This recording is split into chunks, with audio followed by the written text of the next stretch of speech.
Cari maklumat dan berita politik yang bebas, kupasan yang tepat, panas. Dapatkannya secara eksklusif hanya di Jom Channel. Komitmen kami, pentasan berita Isnin hingga Jumaat. Berbicara dan isu semasa, kami garapkan secara langsung. Panel-panel berkaliber dan profesional. Interaktif, pandangan anda kami raikan. Jangan lupa bersama kami di setiap hujung minggu dalam edisi khas mingguan. Jom Channel, moving forward, sharing a new experience.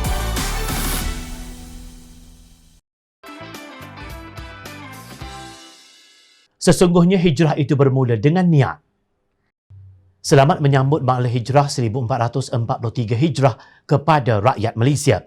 Tetapi untuk apa kita menyambut Ma'al Hijrah jika apa yang kita niat pada tahun lalu tiada beza dengan tahun ini? Hal ini Jom Channel berkongsi hadis yang diriwayatkan oleh sahabat Rasulullah sallallahu alaihi wasallam, iaitu Umar Al-Khattab radhiyallahu anhu yang menjadi hantaran penasihat umum amanah Datuk Seri Ahmad Awang sempena menyambut hijrah. Daripada Amirul Mukminin Abi Hafs Umar bin Al-Khattab radhiyallahu anhu, dia berkata, saya mendengar Rasulullah sallallahu alaihi wasallam bersabda, sesungguhnya setiap perbuatan tergantung pada niatnya dan sesungguhnya setiap orang akan dibalas berdasarkan apa yang dia niatkan.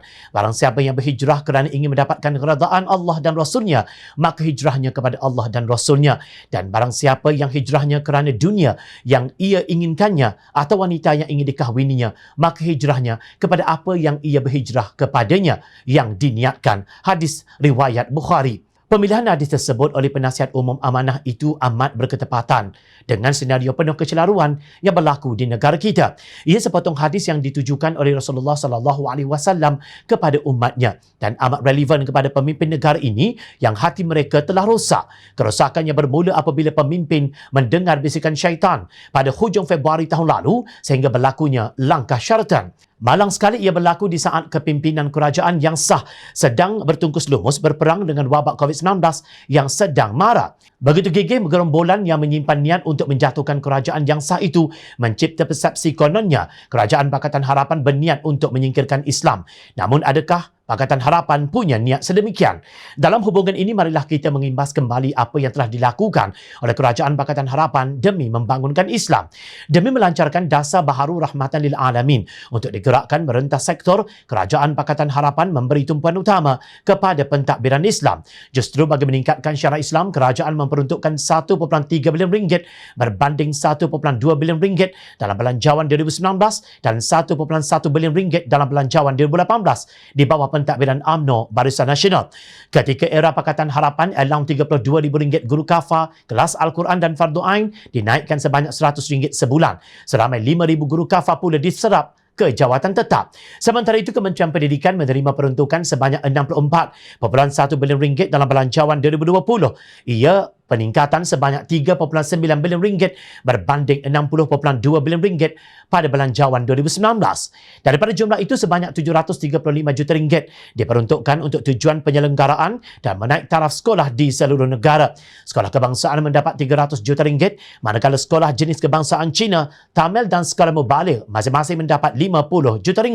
Amount yang sama juga diperuntukkan kepada sekolah berasrama penuh dan maktab rendah sains Mara.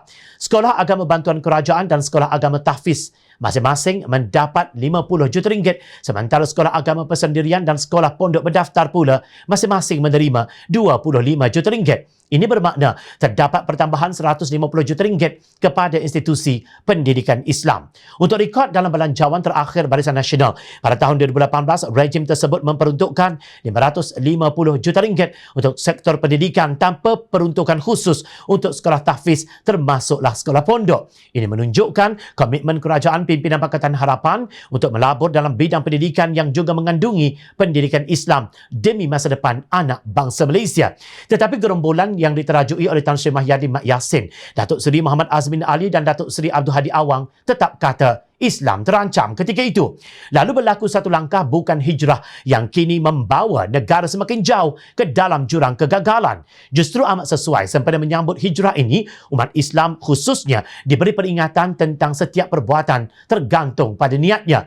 Kini kita menyaksikan hasil perbuatan langkah syaratan yang mencerminkan niat sebenar perancangnya.